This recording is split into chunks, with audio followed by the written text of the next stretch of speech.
On the day that you find yourself standing in the forest opposite a guy with a purple wig and a turban who's wearing clown pants and he's on roller skates, that's the day when you should ask yourself, how's my life going?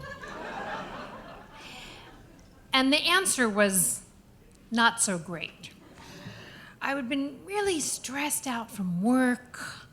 Only 24 hours earlier, I was standing in Los Angeles with my husband. We were arguing about not arguing so much.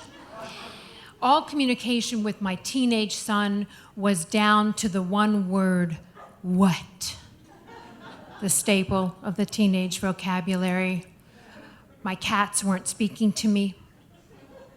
And I had just gotten a ticket for jaywalking on my way to a yoga class. And I'm standing in the street, seething, and I see a poster that's in the window of a coffee shop, and it says it's for a summer camp for adults. Summer camp. A summer camp for adults who want to experience play. Now, it just jogged this memory for me. See, when I was growing up, every summer I was sent to a Jewish summer camp in the Blue Ridge Mountains, Camp Blue Star, and we would swim and we would canoe, and because it was the late 1970s, I was recognized in a ceremony in front of the entire camp for scoring the most hickeys in my age group, second session. Good times. Summer camp. Oh, it just sounded so great because you see, whenever I get really stressed out, I think of myself in this pagoda that overlooked the lake where we did Israeli dancing, and that's my happy place.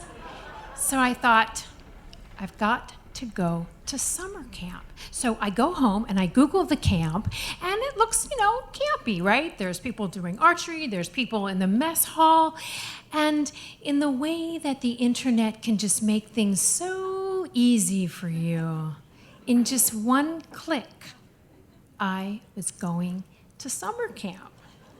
And because I'm a 21st century person, I immediately do what everyone would do, which is go on Facebook and then go on Twitter. And I tell everyone in the world that I know that I am going to summer camp.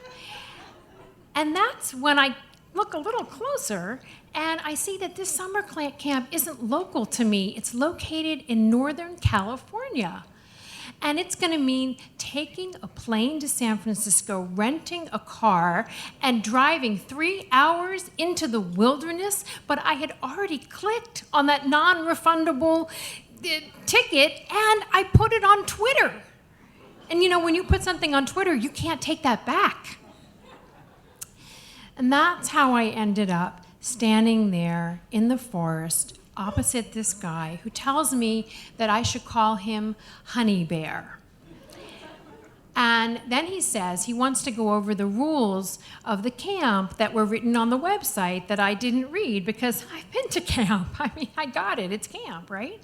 So he says, so at this camp, there's no talk of W work. There are no clocks. There's no technology, so I'm going to take your computer and your phone from you right now. There's a no alcohol policy. Now, that was surprising. And then he said, I want you to fill out this little sticker because you're going to put your nickname on this because there are no names at this camp. Now, I'm not really a nickname kind of person. There are members of my family that call me Sergeant Gurwitch, and I've heard myself called cranky and an acquired taste. But no nicknames. So I think, okay, I am going to call myself something that no one would ever associate with me. And right then and there, I christened myself Sunshine. And he says, okay, Sunshine, I want you to head up to the athletic field because the costume parade is starting. And I head towards this grassy field, and I see 200 funsters. And they all look 25 years at least younger than me. And they're all in costumes. There are people in pajamas and people on stilts and people with puppets. And I'm one of the only people who's not in costume. We're dressed as a Boy Scout from the 1950s. And suddenly a guy rushes up on a stage, and he's wearing a cape, and he's got a handlebar mustache, and I can see that his name tag says his name is Sir Acha. Sriracha. And Mr. Hot Sauce announces that we are going to play a game of rocks, paper, scissors to determine who is going to have the pleasure of raising the camp flag to show that camp is now in session. And we're all going to do it by doing this. You're going to turn to the person to your right, and then you're going to play the person who wins to your next right, and everyone who doesn't win will become the cheer section for the person who won. And we're all going to play at the very same time. Go. Now, I've heard that phrase, clusterfuck, and I've used the phrase clusterfuck, but I'd never actually been in a clusterfuck until right this very minute. A roar goes up. Think like Soviet Union bread lines in the 1980s. And I realize I have made a slight miscalculation. See, I thought I was coming to a summer camp for adults to play, but I was actually coming to a summer camp for adults who wanted to play like children. Children who wanted to eat gluten-free and low on the food chain. I was so disoriented that it was hard to eat my kale and quinoa loaf for dinner. So I go back to the bunk and I think, well, I'll just try to sleep it off. But it turns out that it's less of a cabin and more of a creche. It's just this wooden structure, and there's no walls and there's no electricity, and I'm putting on every single piece of clothing that I own, and I dive into the sleeping bag and I say, please, I just want to go to my sleep. Just go to your happy place, sunshine. Go to your happy place. But I can't, because the cold has intensified the arthritis in my hands, which is now curled into angry fists. And every bone in my body is starting to ache. And I know I will not make it through the night. I will die. I will die, and my body will remain unclaimed because everyone at this camp only knows me as Sunshine. And when it hits the news that a camper named Sunshine has died from exposure, no one in my family will know it's me because no one would associate me with the name Sunshine. And if I live, I will never live this down. My husband will have to come up and rescue me because I will never make it out of this contorted position myself. I'm going to have to be medevaced out, which will never be covered by my insurance. Why? Why did I put this fucking camp on Twitter? I make it through the night. And I hobble down in the morning for breakfast, and I see Honey Bear, and I say, Honey Bear, I really need to go home. And he hugs me and he says, you are home. We love you.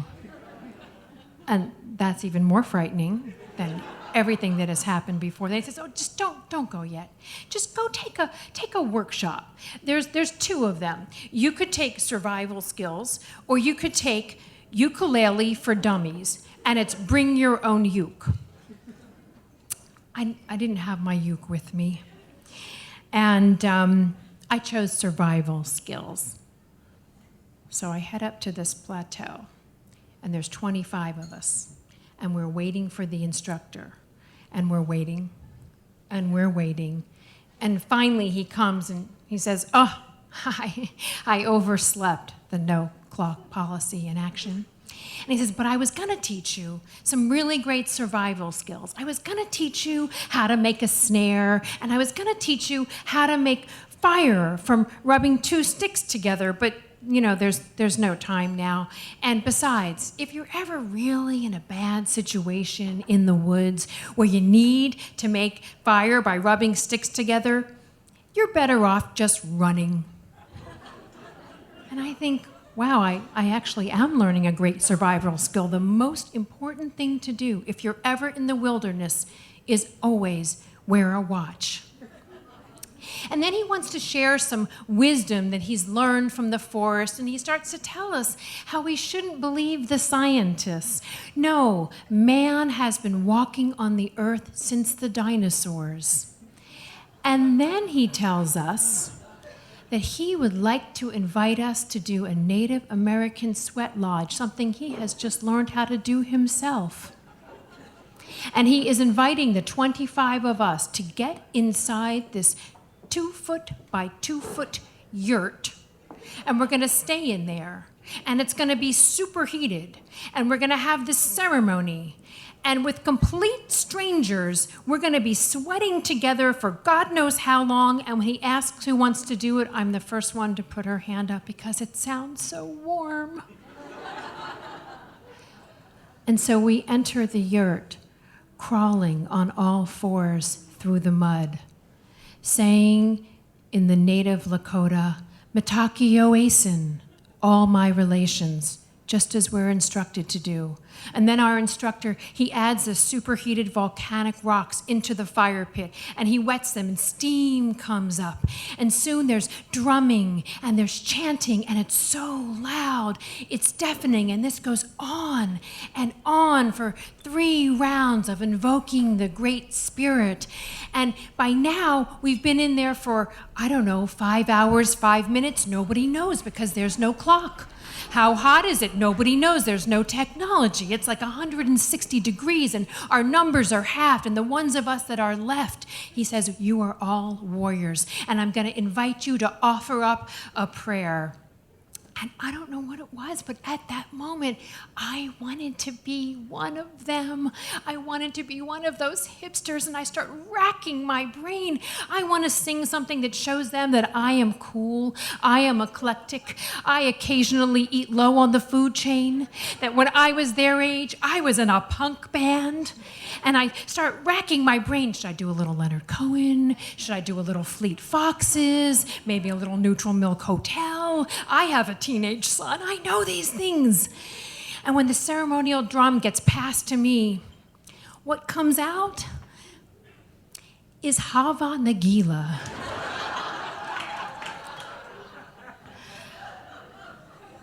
A song that was sung at my Jewish summer camp and at my bat mitzvah by my parents and their parents before them, and who knows, maybe for thousands of years, but probably not since the time of the dinosaurs. And after we sing together, and we sweat together, and we drink from the same water jug, which I don't even want to think about, we all emerge from the yurt, and those people who haven't already disrobed take all their clothes off, and they go off to wade into the stream, and they invite me to come with them. And it's not that I didn't want to take my clothes off in front of people whose names I didn't know, because I was in my 20s in the 80s, and I took off my clothes in front of a lot of people whose names I didn't know. But they were so young and so innocent. And I thought, I don't know if I really want to spoil it for them by giving them a glimpse of the future. And on top of that, I really couldn't risk lowering my core temperature with night coming on. But in that one brief moment in the dark, in that yurt, I was someone who could answer to the name Sunshine. And Sunshine really did have a new happy place. Thank you.